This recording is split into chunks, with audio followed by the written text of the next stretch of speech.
आप में से बहुत सारे लोग ऐसे होंगे जो आईटी सेक्टर के बारे में सोच रहे होंगे कि आईटी सेक्टर अभी क्या कर सकता है। बहुत सारे लोगों ने पैसा वहां पे लगा रखा होगा। बहुत सारे लोग सोच रहे होंगे कि पैसा लगाया जाए कि नहीं लगाया जाए, अभी सही टाइम है कि नहीं। रिकवर हो रहा है बट क्या पता फिर से वापस स्टार्ट हो जाए, वो वापस डाउन ट्रेंड में आ जाए। तो बहुत सारी चीजें हैं। तो आज का जो मेन पर्पज है ना, हम स्पेसिफिकली आईटी इंडेक्स के बारे में बात करेंगे, क्योंकि आईटी देखो बहुत ही इंपॉर्टेंट है किसी भी कंट्री के लिए। किसी भी चीज के लिए आईटी सेक्टर बहुत इंपॉर्टेंट होता है। हमारी निफ्टी फिफ्टी में भी आईटी का बहुत बड़ा पार्ट है। तो इससे हमें आइडिया लगता है कि वो कितना इंपॉर्टेंट है हमारे लिए। तो अभी हम हमारा काम क्या है, हम जानने की कोशिश करेंगे कि क्या अभी आईटी में पैसा लगाना सही है। क्या आईटी सेक्टर यहाँ से बाउंस बैक कर सकता है, या फिर अभी हम आईटी सेक्टर के लिए क्या करें, या वेट करें या थोड़ा रुके। तो जो भी चीजें हम एक बार चार्ट के थ्रू समझने की कोशिश करेंगे। जैसे कि आपको पता है कि टीसीएस का रिजल्ट आया, तो ऑफिशियली उसका रिजल्ट ठीक था। मार्केट ने रिस्पॉन्स भी दिया। अभी आपका एचसीएल का, इन्फोसिस का, उनका भी रिजल्ट आना बाकी है इस मंथ में। तो हम देखते हैं एक बार चार्ट्स पे चल के, एक बार सेक्टर्स को चेक कर लेते हैं। जो आईटी का जो स्पेसिफिक इंडेक्स है उसको चेक कर लेते हैं, उसके आईटी के कुछ स्टॉक्स को चेक करते हैं। तो उससे हम कोशिश करते हैं जानने की कि क्या है, अभी क्या किया जा सकता है, या अभी हमें आगे किस हिसाब से प्लान करना चाहिए। तो आज जुलाई 10 है। तो जुलाई में हम देखेंगे एक बार इसको, कि ऑब्जर्व करेंगे कि आईटी सेक्टर ने कैसा किया। तो हम नेक्स्ट टाइम उसके ऊपर दोबारा रिव्यू करेंगे। तो चलिए एक बार चार्ट्स पे चलते हैं। ये मैंने आईटी इंडेक्स खोला हुआ है। ये आईटी का इंडेक्स है। इसमें जितने भी आईटी के स्टॉक्स होते हैं ना, उन सबको मिला के एक इंडेक्स बनता है। तो ये आईटी इंडेक्स है। तो अभी इससे हमें पता चलता है कि ओवरऑल आईटी कैसा परफॉर्म कर रही है। तो अभी हम क्या करेंगे, अभी हम इसको मंथली चार्ट पे करके देखेंगे। ये मंथली चार्ट है। तो मंथली चार्ट में आप क्लियरली देख सकते हो कि मैंने एक सपोर्ट बनाया हुआ है। और ये सपोर्ट अभी से नहीं, बहुत पहले से मैंने बनाया हुआ है। अगर आपने मेरी वीडियोस देखी होंगी, वीकली वीडियोस देखी होंगी, या डेली वीडियोस आप देखते हो, तो आपको पता होगा ये सपोर्ट बहुत पहले से बना हुआ है, अभी से नहीं बना। अब रीजन क्या है यहाँ पे बनने का? रीजन क्या है कि ये एक स्ट्रॉन्ग सपोर्ट पॉइंट है, और मंथली दिखाने का रीजन भी ये है कि ये मंथली सपोर्ट है। तो आप देख सकते हो कि प्राइस ने यहाँ पे ऐसा फ्लिप किया था। आप देख रहे हो यहाँ पे एग्जैक्टली जून 2021 में। तो उसके बाद ऊपर गई, फिर प्राइस यहाँ पे आई, फिर यहीं पे इसने यहाँ पे टाइम स्पेंड किया था, month month wise time spend किया था। तो 1 2 3 4 5 6, करीब 6 महीने यहाँ पे वापस यही रही। फिर इसने वापस यहाँ से ब्रेकआउट दिया, पर फिर वापस यहाँ पे रिटेस्ट किया इसने। तो आप देखो यहाँ पे ब्रेकआउट के बाद फिर रिटेस्ट किया, और रिटेस्ट के बाद से तोड़ा नहीं, फिर ऊपर गई। और उसके बाद फिर एक मूव आई, जो काफी अच्छी मूव थी। जनरली अगर हम देखते इस मूव को, कितना आया था 2023 से लेके 2024 तक, देख सकते हैं 65% ये इंडेक्स बढ़ा था। तो कितना ही स्ट्रांग मूव आया था इसमें। फिर आप देखते हो कि यहाँ पे दिसंबर 2024 में यहाँ पे एक शूटिंग स्टार बन गया था आईटी में। अगर आपने इंडेक्स फॉलो किया होगा तो आपको याद होगा मे बी, या नहीं तो अभी यहाँ से पता चल जाएगा आपको। तो अब देखो ये मंथली में बना हुआ था। तो मंथली में बना था, इसका बहुत बड़ा रेलिवेंस होता है। रीजन क्या है कि मंथली में बना है, तो ऑब्वियसली इसका इम्पैक्ट मंथ्स तक रहता है। ठीक है, तो टाइम फ्रेम का जो इम्पैक्ट होता है वो टाइम फ्रेम के अकॉर्डिंगली रहता है। तो इसमें मैंने वीडियो बनाया हुआ है, अगर आप चाहो तो देख सकते हो। तो अब इसमें आप क्या देख सकते हो, आप इसमें देखो कि एक तो यहाँ पे शूटिंग स्टार बना था, और मोमेंटम इसका डाउन होता जा रहा था। यहाँ पे देखो, अगर आपको मैं दिखाता हूँ, ये देखो यहाँ पे एक डाइवर्जेंस था। ऐसे दिखाता हूँ मैं आपको। तो अगर आप देखोगे तो प्राइस यहाँ पे हायर हाई बना रही थी, बट जो आरएसआई था वो हायर हाई नहीं बना रहा था। तो ये बेरिश डाइवर्जेंस आ चुका था। तो जो मंथली चार्ट पे होंगे उन्हें मालूम पड़ गया होगा, जो मंथली चार्ट को फॉलो करते हैं। इसलिए मैं कहता हूँ कि देखो, टाइम फ्रेम देखना बहुत जरूरी है। आप छोटा टाइम फ्रेम देखते हो अच्छी बात है, बट बड़े टाइम फ्रेम से आपको एक बड़ा ओवरव्यू मिलता है। तो अगर कोई मंथली चार्ट देखता है, जिसको पता है कि मंथली चार्ट का इंपॉर्टेंस क्या है, तो उसे पहले समझ आ गया था। देखो, 2 बार आप मंथ बाय मंथ डाइवर्जेंस बने थे। एक बार यहीं पे बना था, तो ये काफी अच्छा खासा डाइवर्जेंस था, क्लियर था। फिर देखो प्राइस ने फिर हायर हाई बनाया, बट फिर यहाँ पे हायर हाई नहीं बना। तो मोमेंटम का वीकनेस था। तो ऑब्वियसली डाइवर्जेंस आने के बाद प्राइस ने फिर उसको रिएक्ट किया, और ये मंथली बेसिस पे था, तो मंथली का रिएक्ट ज्यादा रहेगा। तो आप देख सकते हो मंथली का इम्पैक्ट बहुत ज्यादा रहा। उसके बाद से प्राइस ऊपर आई नहीं, उसके बाद प्राइस सिर्फ नीचे ही जाती गई। तो अब देखो आप, अब अगर हम ऐसे देखते हैं इसको, नॉर्मल चार्ट्स के थ्रू देखते हैं, तो अगर यहाँ से देखो, अगर किसी ने यहाँ पे समझ जाता कि शूटिंग स्टार है और अब यहाँ से प्राइस नीचे जा सकती है, तो उसने लगभग 40% इंडेक्स का जो फॉल डाउन हुआ था उससे बच गया होगा। तो अब ये चीज है कि मंथली चार्ट का रिलेवेंस तो आपको समझ आ गया। अब मंथली सपोर्ट का मतलब क्या है, कि बहुत ही स्ट्रॉन्ग सपोर्ट है। देखो आपने देखा ब्रेकआउट, रीटेस्ट, फिर यहाँ पे दोबारा प्राइस आ गई। अभी देखो लास्ट मंथ लगा था कि इसे तोड़ के जाएगी। अब देखो कितनी ज्यादा सेलिंग थी, देख लो सेलिंग वॉल्यूम भी बहुत ज्यादा थी। तो अब कैसे पता चलता है, ये हमें तभी मालूम पड़ता है जब इसका कंफर्मेशन आता है। ये देख के तो लगा कि नहीं, अब भाई लगता है कि प्राइस अब और नीचे जाने की कोशिश करी। मैंने आपको बताया भी था अपने वीडियोस में कि मे भी हो सकता है प्राइस अब यहाँ से नीचे जाने की कोशिश करे। बट जब तक ये सपोर्ट इंटैक्ट है तब तक हम कंफर्म नहीं हो सकते। तो हमें देखना था कि इस मंथ प्राइस कैसा बिहेव करती है। तो इस मंथ आप देखो कि प्राइस आरएसआई का स्लोप भी अप हो गया। अब देखो ऊपर की तरफ जा रहा है ऑलरेडी। आरएसआई अगर आप देखोगे तो ये मेरे ख्याल से अपने लोएस्ट लेवल पे है। एक कोविड के टाइम आसपास या उससे पहले नहीं, कोविड के टाइम भी नहीं था इतना लो। ये 2008-9 के आसपास था जब बहुत बड़ा क्रैश आया था, तब तब आया था इतना लो। उसके बाद इस बार आया। तो आप देख सकते हो कि मतलब हिस्टोरिकल लो पे आ चुका है मंथ वाइज। तो मंथ वाइज हिस्टोरिकल लो पे आना वो भी इतने बड़े सेक्टर के लिए बहुत बड़ी बात होती है। तो आप देखो अब हमें ये समझ आ रहा है मंथली चार्ट के हिसाब से कि ये अब रिकवर कर रहा है, ये सपोर्ट को उसने तोड़ा नहीं है। ये तो हमें समझ आ गया। और अभी मंथ में टाइम बाकी है, अभी पूरा लगभग 20 दिन बाकी है इस मंथ में। तो अभी देखो यहाँ पे एक स्ट्रॉन्ग सपोर्ट ऑलरेडी हमें दिख रहा है, एक स्ट्रॉन्ग कैंडल हमें दिख रही है। अगर हम इसको वीकली में देखते हैं तो वीकली में अगर आप आओगे तो वीकली में देखो आप क्लियरली देख रहे हो कि बाइंग स्टार्ट होगी। ये एक शेकआउट टाइप पैटर्न आया था, प्राइस नीचे गई थी, वीक हैंड्स को बाहर निकाला और फिर प्राइस ऊपर की तरफ आ गई हैमर बना के।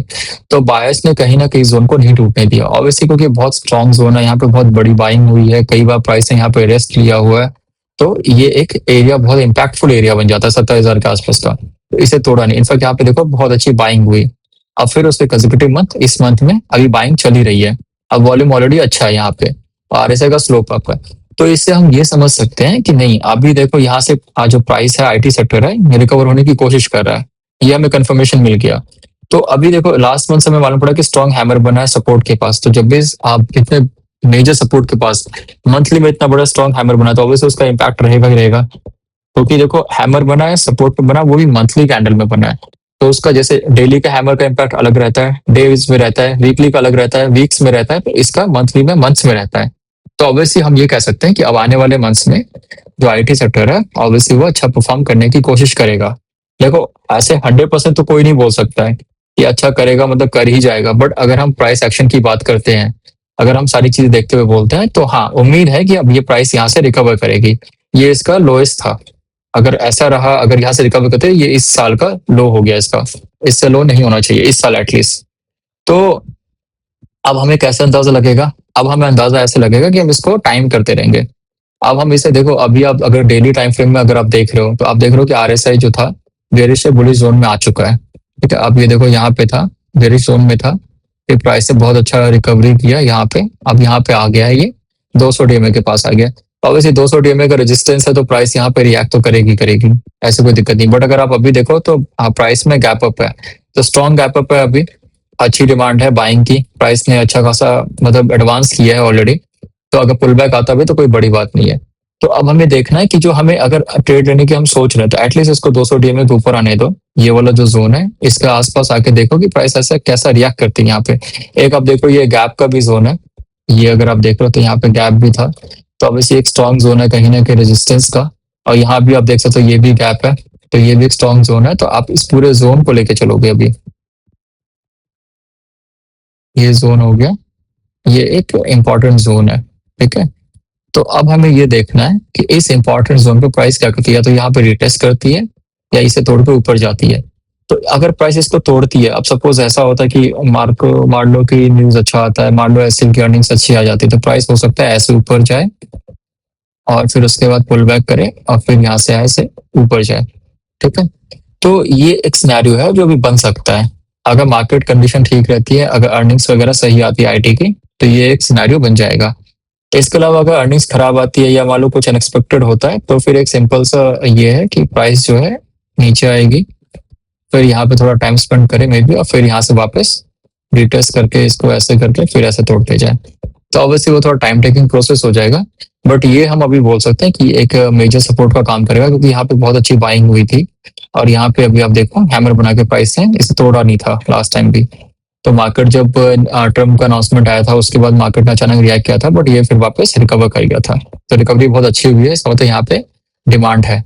तो अगर हम एक बार आईटी सेक्टर के स्टॉक्स देखते हैं कि आईटी सेक्टर के स्टॉक्स कैसा परफॉर्म करे, तो हम आईटी सेक्टर के जो स्टॉक्स है उसको भी हम एक बार बड़े टाइम फ्रेम पे देखते हैं। ठीक है, ताकि हमें थोड़ा आइडिया मिल जाए।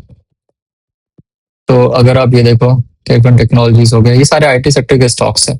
तो आप देख लो यहाँ पे प्राइस बुलिश हो रही है, बाइंग हो रही है पिछले 2 महीनों से यहाँ पे भी। अगर आप इसको देखते हो तो यहाँ भी प्राइस देखो बुलिश हो रही है, ये प्राइस बुलिश है, ये भी देखो बुलिश है, ये भी साइडवेज है अभी। और देखो यहाँ पे इंस्टीट्यूशनल बाइंग हो रही है, ये वॉल्यूम से साफ पता चल रहा है। ये भी बुलिश है, ये भी देखो बुलिश है। ये वीक है बट वॉल्यूम लो है इसका मंथ वाइज, तो अभी देखते हैं इसका क्या होगा। तो ये भी देखो काफी अच्छा मूवमेंट देने के बाद प्राइस ऑब्वियसली साइडवेज जा रही है। तो कहीं ना कहीं हमें ओवरऑल देख के लग रहा है कि प्राइस यहाँ पे आईटी के जो ओवरऑल स्टॉक्स हैं वो बुलिश हो रहे हैं, मतलब वो रिकवर कर रहे हैं। ऐसा नहीं है कि वीकनेस दिख रहा है। कुछ स्टॉक्स तो देखो हमेशा वीक रहेंगे, कुछ स्टॉक्स हमेशा स्ट्रांग रहेंगे ही रहेंगे।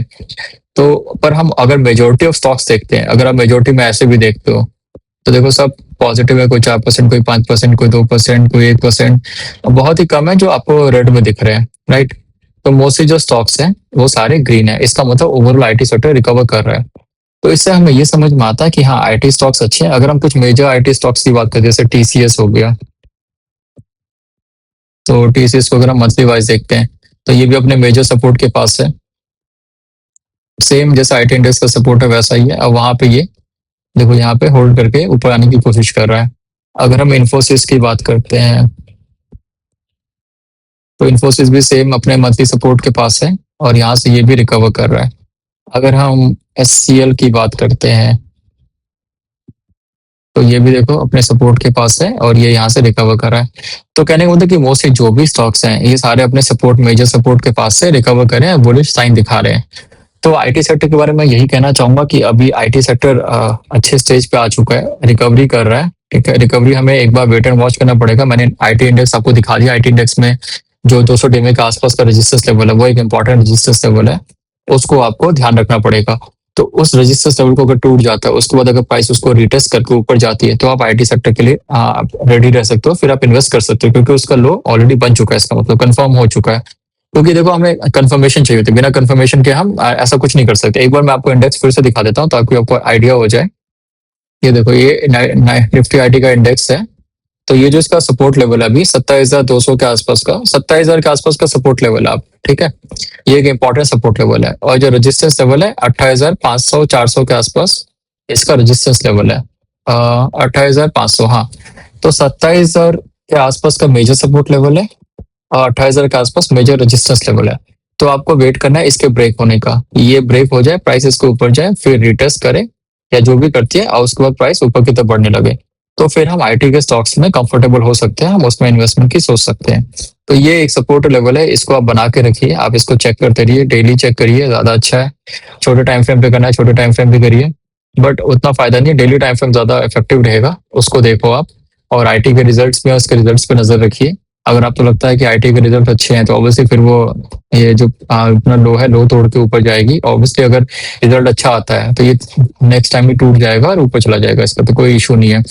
तो आईटी के बारे में अभी यही कहना चाहूंगा कि अभी ऐसा सोचने वाली बात नहीं है कि अब बुलिश होगा कि बेरिश होगा, क्योंकि अगर हम चार्ट्स के बेसिस पे देखते हैं तो चार्ट्स के बेसिस पे मालूम पड़ता है कि उसने मंथली सपोर्ट्स को होल्ड किया है और रिकवर करी है। इनफैक्ट हमने मेजर आईटी स्टॉक्स को देखा या सारे आईटी स्टॉक्स को देखा, वो सारे अपने मंथली सपोर्ट के पास होल्ड करके बुलिश हो रहे हैं, साइन दे रहे हैं, मोमेंटम भी इंप्रूव हो रहा है, उनका सारा चीज इंप्रूव हो रहा है। तो आईटी स्टॉक्स पे आप फोकस कर सकते हो, उनको अपने वॉचेस पे रखो, वॉचेस पे रखो और रिजल्ट्स का देख लो थोड़ा सा, रिजल्ट्स कैसा जाता है।